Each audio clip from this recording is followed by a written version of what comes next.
Hello everyone, कैसे हैं आप सब लोग। आई होप आप सब बढ़िया होंगे। बहुत बहुत स्वागत है आपका हमारे एक और नए वीडियो में और हमारे यूट्यूब चैनल के ऊपर। और आज हम बहुत ही ज़्यादा इंपॉर्टेंट टॉपिक के ऊपर बात करने वाले हैं, जिसमें बहुत सारे मैक्सिमम बच्चों में प्रॉब्लम आती है कि एग्ज़ाम में अगर कुछ ना आए, कोई क्वेश्चन ना आए या पूरा का पूरा एग्ज़ाम ना आए, तो अपने दिमाग से कैसे आप एग्ज़ाम्स को अटेम्प्ट करके आओगे, कैसे आंसर शीट को लिख के आओगे। और ये जो वीडियो है हर बच्चे के लिए इंपॉर्टेंट होने वाली है, चाहे वो स्कूल में है, चाहे वो कॉलेज में है, चाहे वो बोर्ड एग्जाम अटेम्प्ट कर रहा है। अगर आपने कोई ये वीडियो देख ली तो आप चाहे स्कूल में हो या कॉलेज में जाओगे, अगर ऑलरेडी कॉलेज में हो तो सब बच्चों के लिए ये वीडियो जो है बहुत ही ज़्यादा इंपॉर्टेंट होने वाली है। यहाँ आपको मैं बताने वाला हूँ कुछ ऐसी बातें, अगर आपको कोई क्वेश्चन ना आए या फिर आपको कोई किसी क्वेश्चन में कंफ्यूजन है या आपको क्वेश्चन आधा आता है या बिल्कुल ही वो क्वेश्चन नहीं आता, तो आप उस क्वेश्चन को कैसे अटेम्प्ट कर सकते हो पेपर के अंदर। एग्जाम में अगर कुछ ना आए देन व्हाट वी डू, तो हम क्या करें। तो चलिए शुरू करते हैं इस वीडियो को।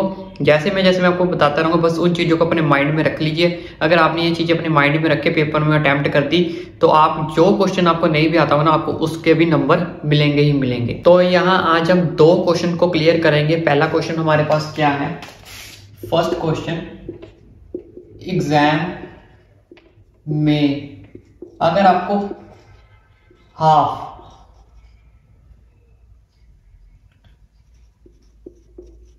हाफ आंसर आता है, क्योंकि बहुत सारे बच्चे ऐसे होते हैं जिन्हें एग्जाम में हाफ आंसर तो आता होता है लेकिन हाफ नहीं आता, तो बाकी हाफ का क्या करें, नेक्स्ट हाफ नहीं आता। तो मतलब कहने का मतलब अगर 3 नंबर का क्वेश्चन उन्हें आता है तो 3 नंबर में उन्हें सिर्फ 1 या 2 लाइनें पता होती हैं। क्वेश्चन लिखते लिखते बच्चे क्या कर जाते हैं, भूल जाते हैं या नर्वसनेस में उस क्वेश्चन को क्या कर देते हैं, गवा देते हैं, जिसकी वजह से उन्हें सिर्फ 1-2 लाइन से याद रह जाती है। बाकी सारी जो लाइन्स हैं उनकी क्या हो जाती है, मिसप्लेस हो जाती है, तो उन्हें समझ नहीं आता कि वो कहाँ से लाए, अब कैसे करें, क्या करें। तो उस चीज को हम सॉर्ट आउट करेंगे। तो सेकंड क्वेश्चन हम यहाँ पे क्या सॉल्व करेंगे, अगर आपको फुल आंसर नहीं आता, अगर आपको उस क्वेश्चन का पूरा आंसर ही नहीं पता कि ये क्वेश्चन कहाँ से आ गया, इसको मैं कैसे इसका आंसर बना के लिखूं, अब इसको कैसे अटेम्प्ट करूं, लेकिन अटेम्प्ट करना भी जरूरी है तभी नंबर मिलेंगे। तो यहाँ पे हम आज इन दो बातों को डिस्कस करेंगे कि अगर एग्जाम में आपको हाफ आंसर आता है, हाफ आप भूल चुके तो उसे कंप्लीट आउट कैसे करें। सेकंड हम करेंगे अगर फुल आंसर ही नहीं आता, बिल्कुल ही कुछ नहीं पता उसके बारे में, तो उस चीज को, उस क्वेश्चन को कैसे अटेम्प्ट करके आए। तो चलिए सबसे पहले हम बात करते हैं फर्स्ट पार्ट की।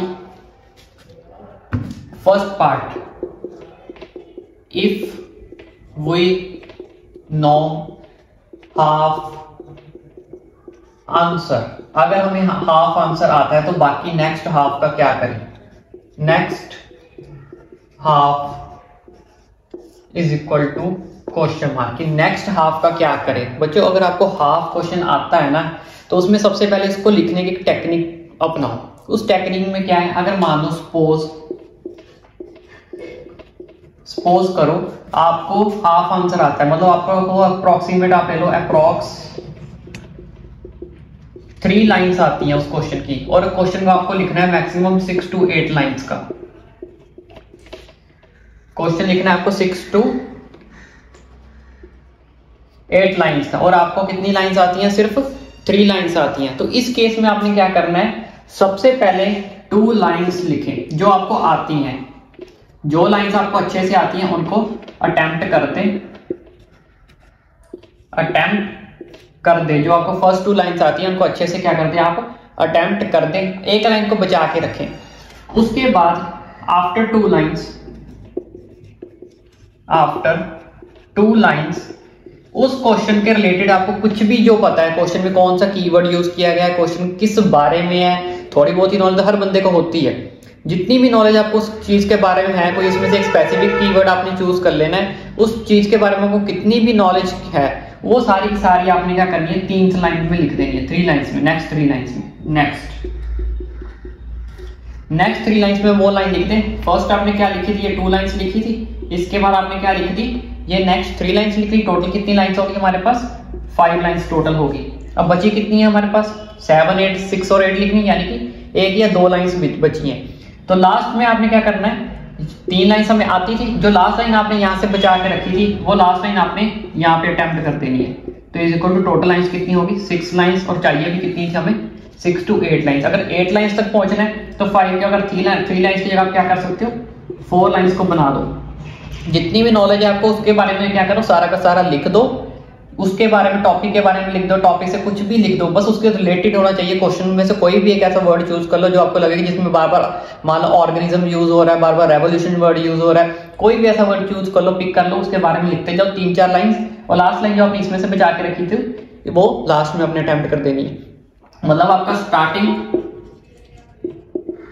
और एंडिंग क्वेश्चन की वो दोनों की दोनों क्या होगी, करेक्ट होगी। आप स्टार्टिंग पॉइंट भी आपके क्वेश्चन की सही है और एंडिंग पॉइंट भी सही है, और बीच में से कोई क्वेश्चन इतना पड़ता नहीं है। यानी कि हमने क्या कर दिया, टीचर को कंफ्यूज भी कर दिया, टीचर से नंबर भी ले लिए, क्योंकि स्टार्टिंग हमारी सही थी और एंडिंग भी सही थी। अगर बीच में से हमने 2-3 लाइन अपनी तरफ से लिख भी दी, that is does not matter, लेकिन वो बस उसके साथ रिलेटेड होनी चाहिए, किसी और क्वेश्चन के रिलेटेड नहीं होनी चाहिए। तो इस तरह से आप कोई भी क्वेश्चन को अटेम्प्ट कर सकते हो। कौन से वाला, जिसमें आपको हाफ आंसर आता है और हाफ आंसर नहीं आता है। बस अपने माइंड में क्या रखना है कि अगर हाफ में से आपको 3 लाइन्स आती हैं या फिर 4 लाइन्स आती है, 4 में क्या करना है, आपने 2 आपने स्टार्टिंग में रख देनी है, स्टार्टिंग।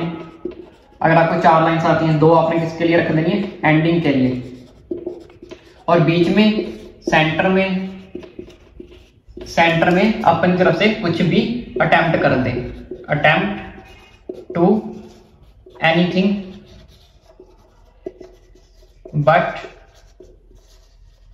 Question related. लेकिन वो क्वेश्चन रिलेटेड होना चाहिए। कोई भी आप 2 लाइन्स अपनी तरफ से अटेम्प्ट करते हैं तो टोटल कितनी लाइन्स होगी आपके पास, 3 लाइन्स होगी। आप 2 भी कर सकते हो, 3 भी कर सकते हो, जितनी भी आपको नीड है, 2, 3, 4 करनी है तो 4 कर दो, जितनी भी आपको नीड है उतनी करके आप अपने आंसर को कंप्लीट कर सकते हो। अब वो हाफ आंसर से क्या बन गया, नेक्स्ट हाफ आपका टोटल प्लस बन के क्या बन गया, फुल आंसर। इन दोनों को मिला के हाफ, नेक्स्ट हाफ, दोनों को मिला के आपका प्लस करके क्या बन गया, फुल आंसर। तो इस तरह से आप पूरे क्वेश्चन को अपनी तरफ से अटेम्प्ट कर सकते हो। अगर आप किसी क्वेश्चन में कंफ्यूज होते हो या कोई क्वेश्चन आपको भूल जाता है, कोई क्वेश्चन आपके माइंड से स्किप हो सकता है, हो भी जाता है, it's not a big deal. तो इस तरह से आप उस क्वेश्चन को पूरी तरह अटेम्प्ट कर सकते हो। चलिए अब बात करते हैं नेक्स्ट टॉपिक की। नेक्स्ट में हमारे पास क्या है, if we don't know anything about the answer.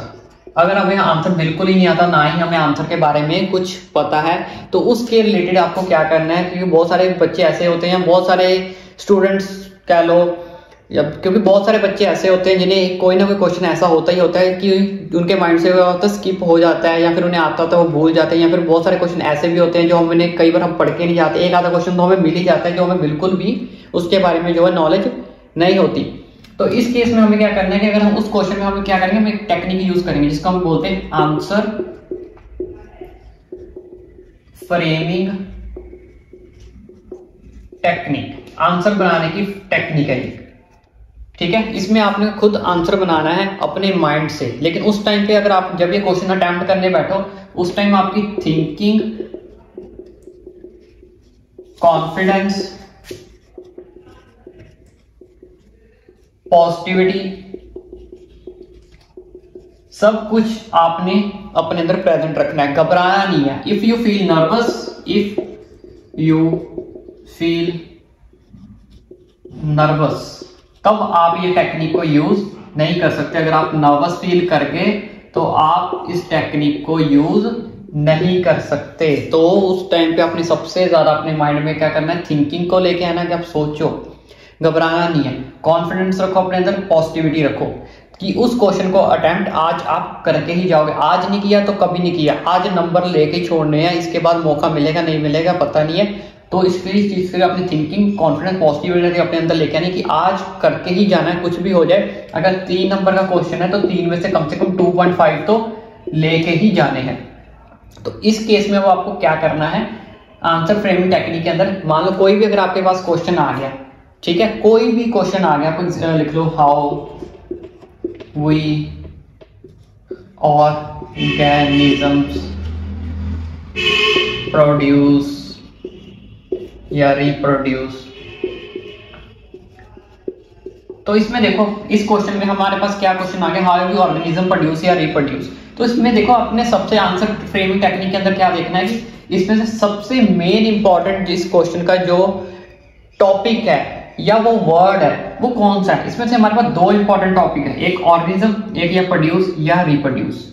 तो सबसे मेन टॉपिक हमारे पास मेन वर्ड क्या है, ऑर्गेनिज्म। मतलब इसमें क्या करना है, इसने ऑर्गेनिज्म के बारे में बात की है। तो ऑर्गेनिज्म के बारे में आपको जितनी भी नॉलेज है, जो जो भी आपने क्लासरूम में पढ़ा है, जो भी आपने यूट्यूब से पढ़ा है, या जो भी अपनी दिमाग से कुछ भी पढ़ा है, थिंकिंग, अपनी थिंकिंग से, वो क्या कर देना है, लिखना शुरू कर देना है। लेकिन क्वेश्चन में अगर ऑर्गेनिज्म का लिखा है तो ऑर्गेनिज्म के बारे में ही लिखना है और कॉन्फिडेंस के साथ लिखना है।